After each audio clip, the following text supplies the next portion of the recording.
Kaylee Barber, 2013. Oh, yeah, 2013. Persuasive speech.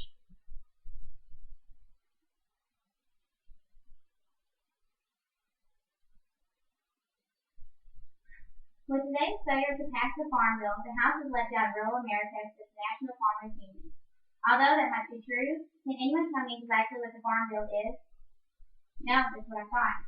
If anyone wanted to know, they'd have to read a 1,000-page bill settlement, and most likely take notes about it to fully understand what it entails.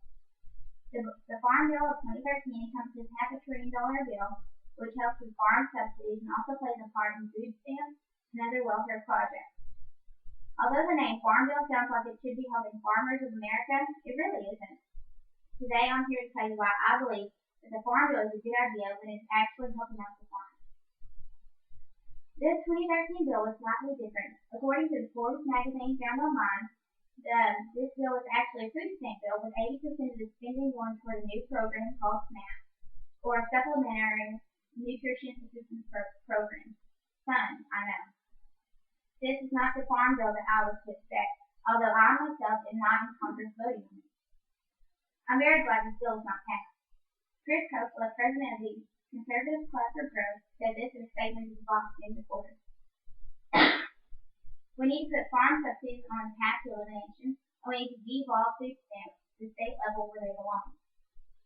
Having welfare programs along with farm grant in the 2013 Farm Bill should be considered contentious.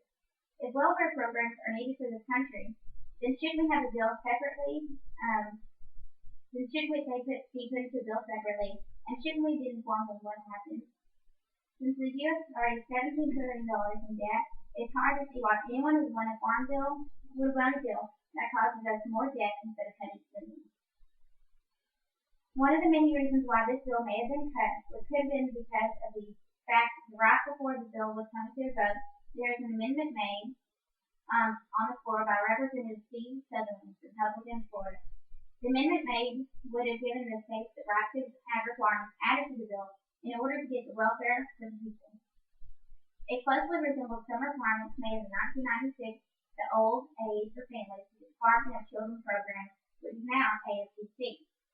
This would give the states the choice to opt in or out of the program, of pilot programs that would set up requirements for people on welfare. Democrats were opposed to this amendment, seeing as it would be an unnecessary add-on. I believe that depending on welfare should have certain requirements to meet to receive help. Not everything should just be given right out of pocket.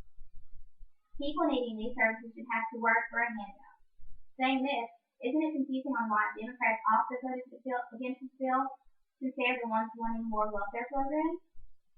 Well, like I explained above, the amendment would also have made an illogical addition. Another amendment like that was made before the vote on the Farm Bill was a $2 billion cut to the overly large food stamp program. This made Gruesome happy, and this information leads us to the next topic. This information I found in AgriPulse Communications on the internet had a statement made by the conservative think tank of Heritage Foundation saying that the American taxpayer should be grateful that the vote did not go through. This is also what I think. But I think now that this statement was made by the same group. The bill is not only flooded with programs to reward special interests, it would have also locked in President Obama's massive expansion of spending on food stamps, the group said. So like all things in Washington today, today's victory isn't congressional.